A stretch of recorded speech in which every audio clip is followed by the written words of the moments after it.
nais ko rin pong bigyan ng pagpapahalaga ang aming kumpare, kaibigan na si Paring Joe. Sa amin pong magkakasama sa banda ay ang sabi nga ay may saya at may lungkot. Sa tuwing kami tatapos ng pagtugtog, hindi nakakalimot yung tinatawag na pag-inom. Pero bilang isa sa hindi ako umiinom, ang alam po lang niya ay yung pagbibigay lamang. Kaya sa oras na ito, akin pong pinasasalamatan yung pagkakataong ito upang masabi ko yung nasa sa loob ko na si Paring Joe ay isang tao na ang sabi nga ay may magandang kalooban. Hindi madamot. Nga, sabi ni Kuya, kahit hindi siya umiinom, pagka siyempre, pinapasaya din niya yung kanyang mga grupo. O sige, magtagay-tagay tayo ng konti, ganyan. Tapos, yan, sabi, ikaw, soft drinks ka na lang, sabi kay Kuya. Ganon, parang pinapasaya niya yung mga kasama niya bago kami maghiwa-hiwalay. Ayun. So, maraming salamat po, Kuya Joe, sa mga tulong mo sa amin at naging close na po talaga kami ni mga singer niya, sa kanila ni ate. Si ate talagang maasikaso sa amin.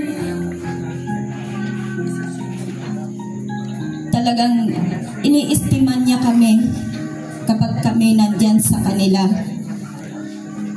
Talagang pagka kami, ate, bibili tayo ng tinapay, ganyan. Hindi, huwag kang gagastos. Kami na. Sabi ni Kuya, Josie, bili ka ng ganyan. Ayaw nila kaming pagagastusin. So, talaga pong saludo po kami sa kanilang mag-asawa. Napakabait po nila. At maraming salamat po, Ate Josie, sa iyong pag-aalaga kay Kuya. At nakita ko kung gaano ka katyaga.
Pag-ibig ang siyang pumukaw sa ating puso at kaluluwa, at siyang nagdulot sa ating buhay, liwanag sa dilim at pag-asa. pag-ibig ang siyang buklod natin, di mapapawid kailan pa man. Sa puso't diwa tayo'y isa lamang, kahit na tayo'y magkawalay.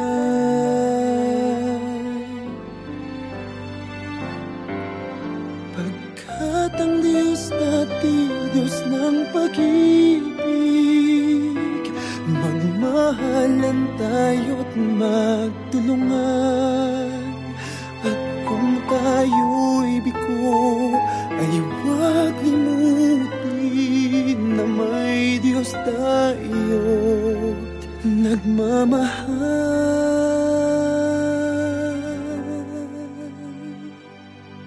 Sikapin sa ating pagtungo, ipamalikan sa buong mundo. Pag-ibig ng Diyos na siyang sumakop sa bawat pusong uhaw sa pagsuyo.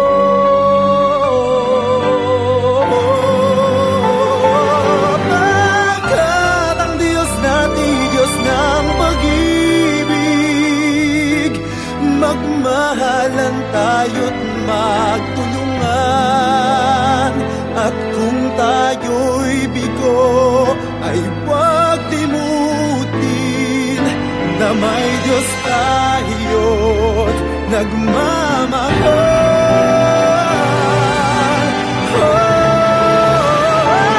Pagkat ang Diyos natin, Diyos ng pag-ibig, magmahalan tayo't magtulungan.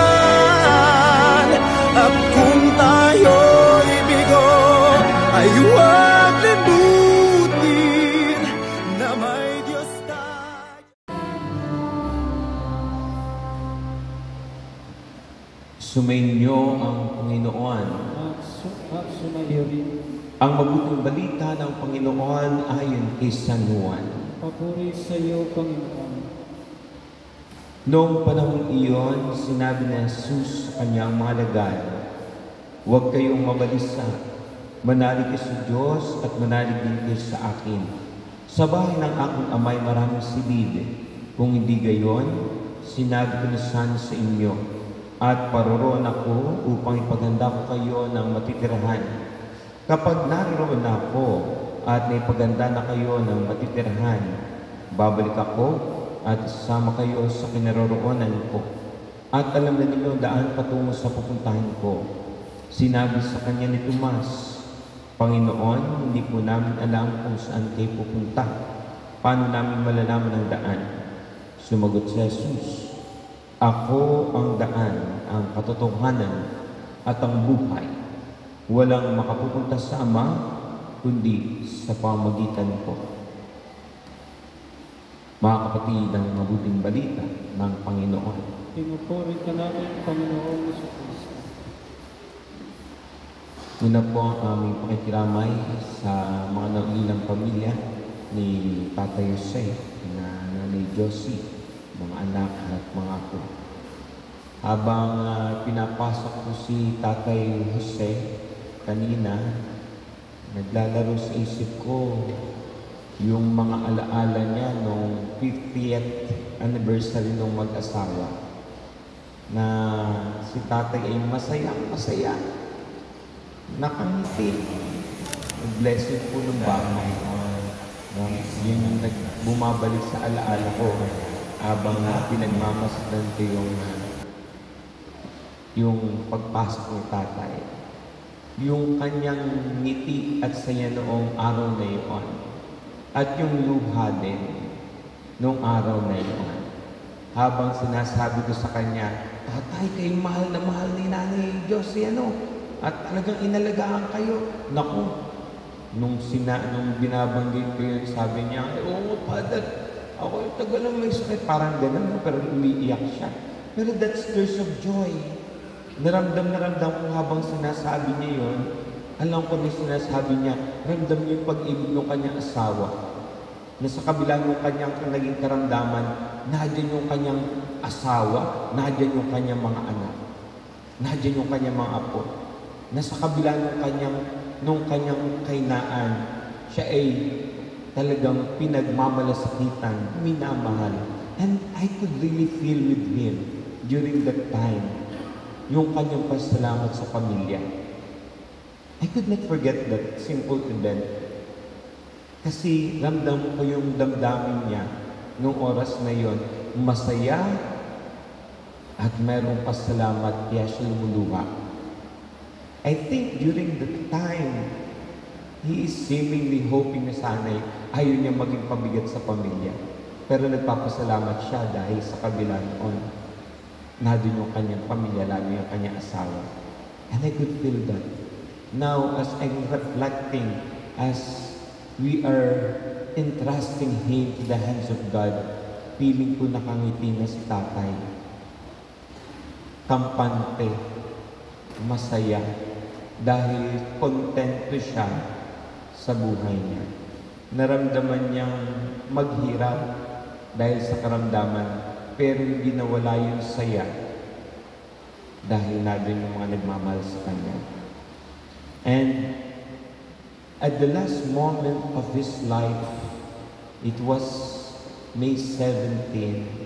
Hindi ko po alam kung nangyari, matapos na ako'y umalis. Ako po'y hinila ni na Billy ng kanyang tatay para pahiran ng Santo Olio si Tatay Jose. At doon sa tabi na din yung kanyang asawa, si Nanay Josie, nagdadasal, nagbibigay na assurance. Isa pong napakalaking konsolasyon.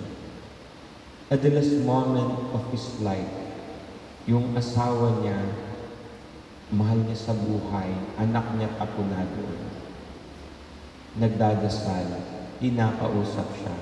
And that is something that everyone who are about to live is really wanting to experience. Siguro, at that moment, marami pang gusto sabihin sa tatay, pero at that moment, kontento na siya. Kahit hindi na siya makapagsalita. Kasi alam niya, hanggang soli, minahal siya. Siya ay inalagaan. At napakalaking konsolasyon, at the very last moment, he received the last sacrament. The sacrament of anointing of the sick. Kaya nga nung siya'y naghihingalo, ang sabi ko sa kanya, magtiwala ko sa awa ng Diyos. Ipagkatiwala ang sarili sa kami ng Panginoon. And I think he was able to do that. He was able to trust in the hand of God. He was able to entrust himself to God. Kasi habang nagdadasal kami, nung inabutan ko siya talagang parang hirap-hirap namin na, Pero habang nagdadasal, kasama yung kanyang pamilya, I could feel slowly calming himself. Nakalma siya. Hindi ko na po alam kung ano nangyari nung ako'y umalis, pero kalmado na siya. Kahit paano na siya matapos ang pagdadasal. Maybe he's trying to tell, I'm ready to go back home. Handa na akong umuwi sa Ama. Uuwi na ako sa aking tunay na tahanan. And with gratitude to his family, he left this world. Pero maliwanag sa kanya na ang kanyang tahanan, meron siyang tahanang hindi masisira, hindi mawawala, at tahanang hindi lilimot sa kanya, at tahanang hindi mawawala.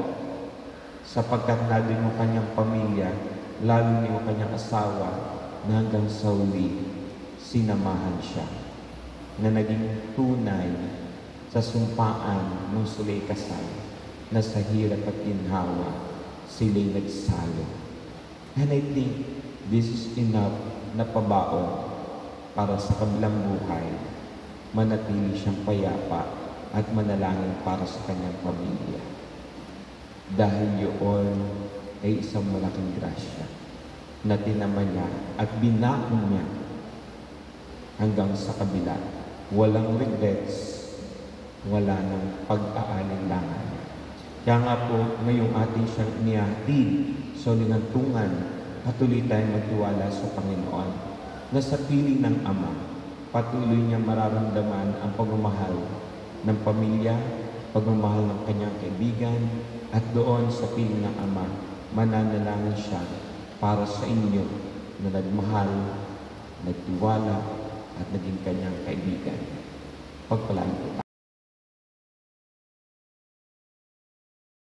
Magandang araw po sa lahat.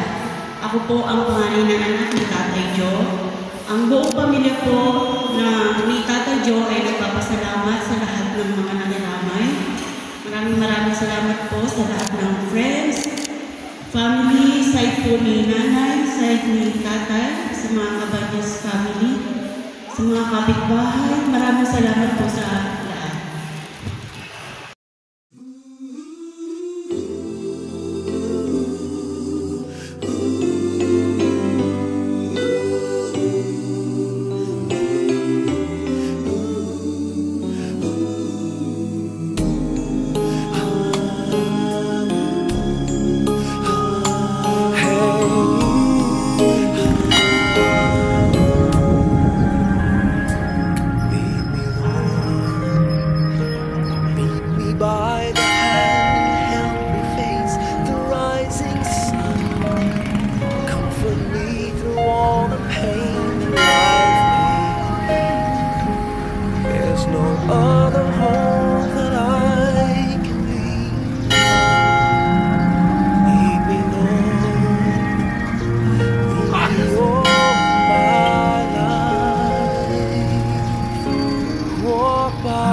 My arms and let your hand show me the way.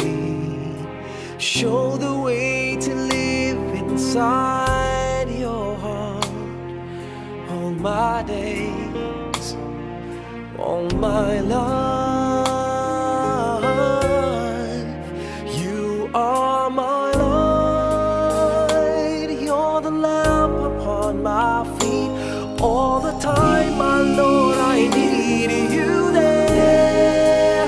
You are my light. I cannot live alone. Let me stay by your guiding love all through my life. Lead me, Lord.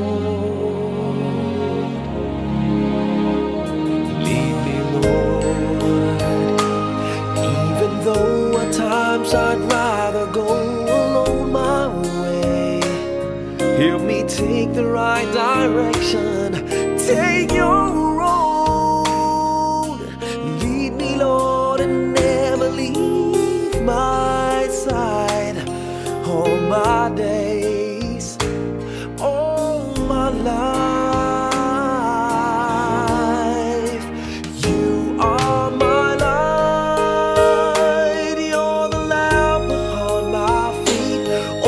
Time, my Lord, I need you there. You are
a light. I never thought you two would be the one. I couldn't really justify how you even thought every night. 'Cause everything we cherished is gone. And in the end, can you tell me if it was worth a try, so I can decide? Leaves will soon go from the banners of trees, and all will be alright in time. From waves of the crown come the calmest of seas, and all will be alright in time. No, you never really love someone until you learn to forgive.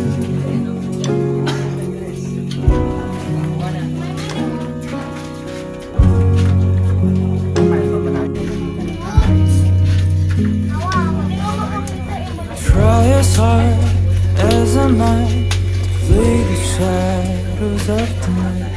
It haunts me and makes me feel blue.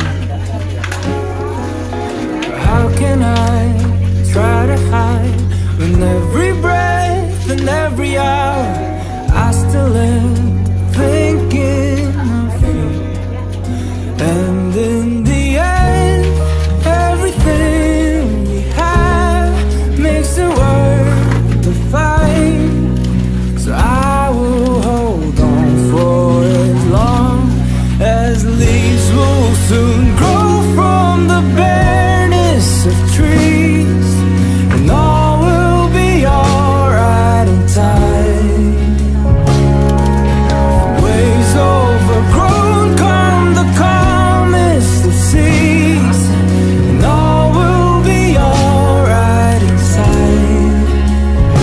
Oh, you never really love someone until you learn to forgive. I never thought that I would see the day that I'd decide if I should leave or stay.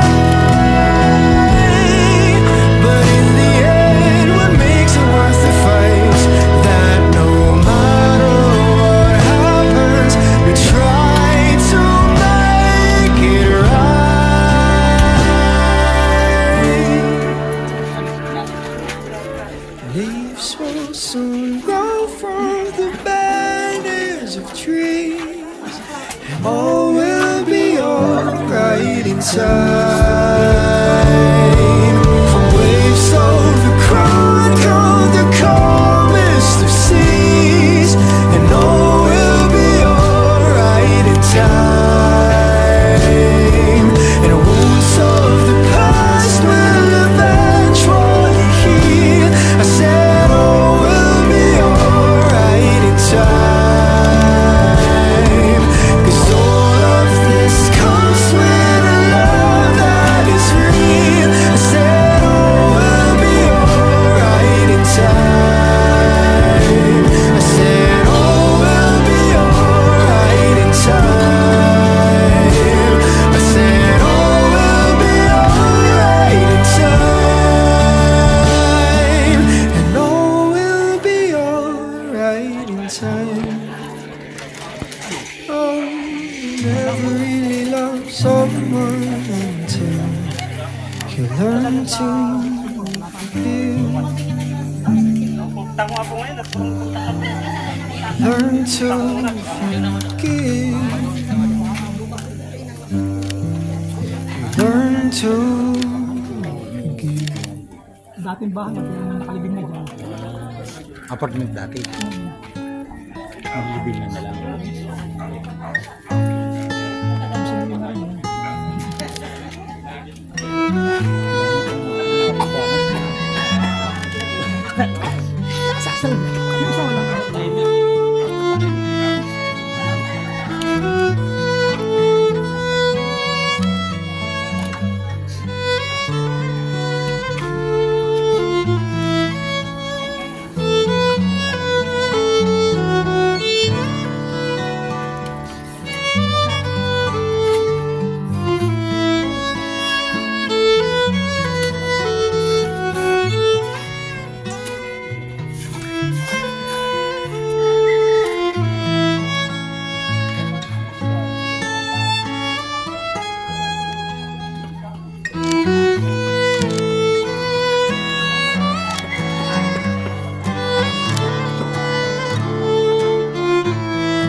Yesterday I felt the wind blowing around my shoulder. Feel like I'm getting older. Still I can't forget your face. Separated by a million miles of ocean, my heart still feels the motion, even in this lonely place. Old photographs and places I remember, just like a dying ember that's burned into my soul. Even though we walk the diamond-studded highways, it's the country lanes and byways that makes us long for home.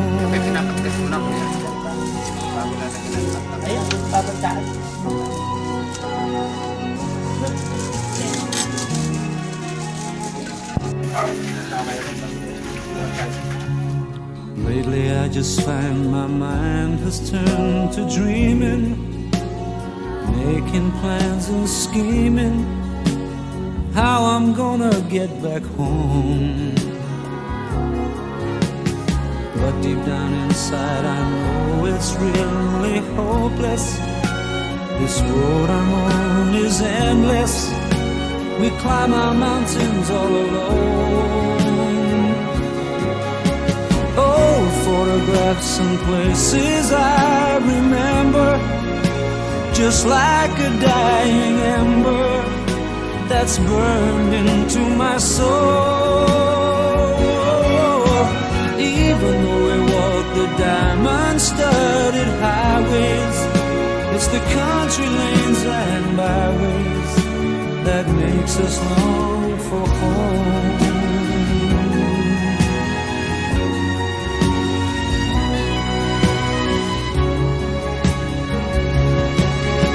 Old photographs and places I remember, just like a dying ember that's burned into my soul. Even though we walk the diamond-studded highways, it's the country lanes and byways that makes us long for home.